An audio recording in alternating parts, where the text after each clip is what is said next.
On va se plonger aujourd'hui au cœur de la toute première grande guerre des consoles. C'est l'histoire, un peu folle, d'un géant du jouet qui a osé défier le roi du jeu vidéo et qui a complètement changé les règles du jeu.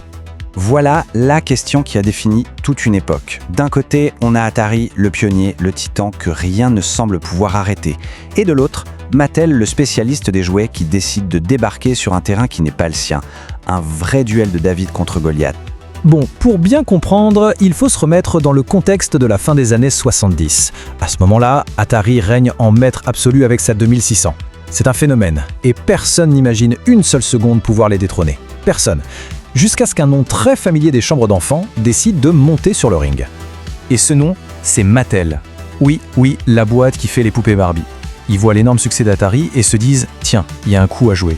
Mais attention, ils ne se contentent pas de copier, non. Ils décident d'attaquer de front. L'Intellivision, lancée en 1980, est présentée d'emblée comme une machine bien plus évoluée. Et pour le faire savoir, Mattel va lancer une des campagnes marketing les plus agressives qu'on ait jamais vues. Pour cette offensive, Mattel engage une personnalité très connue, le journaliste George Plimpton.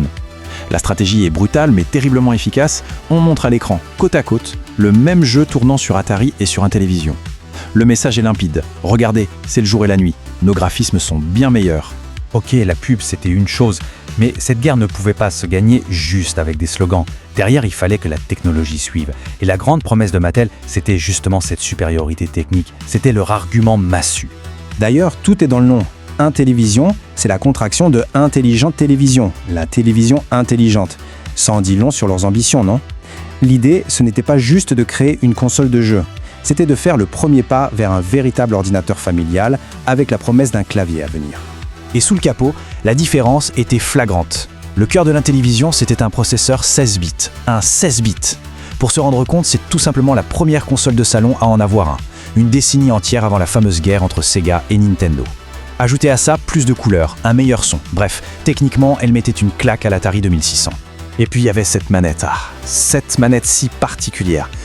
Fini le joystick classique, place à un disque plat ultra précis à 16 directions. Mais le vrai truc de génie, c'était le clavier numérique à 12 touches. Grâce à un système de petites fiches en plastique qu'on glissait dessus, chaque jeu avait ses propres commandes. Ça ouvrait la porte à des jeux beaucoup plus stratégiques.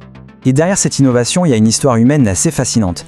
C'est l'un des concepteurs de Mattel, Rick Lavin, qui était aveugle, qui a beaucoup poussé pour intégrer ce clavier. À l'origine, il pensait à l'accessibilité. Mais sans forcément le prévoir, il a créé l'une des plus grandes forces de la console, ce qui a permis des jeux d'une profondeur jamais vue à l'époque. Bon, une technologie supérieure, c'est bien beau, mais est-ce que ça s'est traduit en succès dans les magasins? Eh bien oui. Avec une machine plus puissante et des jeux plus sophistiqués, Mattel a très vite commencé à grignoter les parts de marché d'Atari. Les chiffres parlent d'eux-mêmes. Fin 1982, les ventes décollent. Plus de 2 millions de consoles sont vendues et la division jeux vidéo de Mattel engrange 100 millions de dollars de bénéfices. Pour Atari, la menace était devenue très sérieuse. Pour créer des jeux à la hauteur de la machine, Mattel a monté sa propre équipe de développeurs en interne. Et pour éviter que le concurrent Atari ne vienne débaucher ses meilleurs talents, leurs identités étaient gardées secrètes. Le public ne les connaissait que sous un nom de code devenu légendaire, les Blue Sky Rangers. Et ça résume parfaitement l'expérience Intellivision. Les jeux n'étaient pas juste plus beaux, ils étaient souvent plus exigeants, plus cérébraux. Il fallait s'accrocher. C'était particulièrement vrai pour les simulations de sport, qui étaient d'une profondeur stratégique incroyable. D'ailleurs, leur jeu Major League Baseball s'est vendu à plus d'1 million d'exemplaires. Un véritable carton.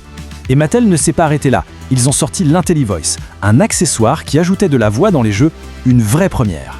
Et encore plus fou, le Play Cable, un adaptateur qui permettait de télécharger des jeux via son abonnement à la télé par câble. On est en 1981. C'était de vrais visionnaires, même si le monde n'était peut-être pas encore tout à fait prêt.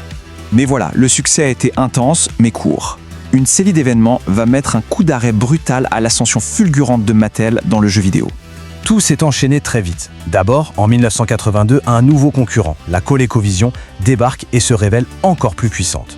Ouch! Ensuite, en 1983, la grande promesse de l'ordinateur s'effondre avec le fiasco du fameux clavier. Et pour couronner le tout, le marché du jeu vidéo tout entier s'écroule. C'est le grand crash de 1983. Début 1984, après 300 millions de dollars de pertes, Mattel jette l'éponge et ferme sa division électronique. Juste avant la fin, ils ont bien tenté un dernier coup avec l'Intellivision 2, une version moins chère à produire, avec un nouveau design. Mais le mal était fait.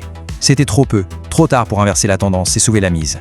Et on pourrait croire que l'histoire se termine ici, en 1994. Rideau. Sauf que non. L'intellivision est une survivante, et son histoire va connaître un rebondissement totalement inattendu. Figurez-vous qu'un groupe d'anciens employés, avec à sa tête l'ex-vice-président marketing Terence Walesky, a tout simplement refusé de voir la console disparaître. Ils ont racheté les droits, les stocks, la marque et ont créé une toute nouvelle société, INTV Corp. Et le plus incroyable, c'est que leur pari a fonctionné. Cette nouvelle entreprise a continué de vendre les consoles qui restaient, puis d'en produire de nouvelles et même de développer de nouveaux jeux. Et cette aventure a duré jusqu'en 1991. Ce qui donne à l'Intellivision une longévité assez remarquable.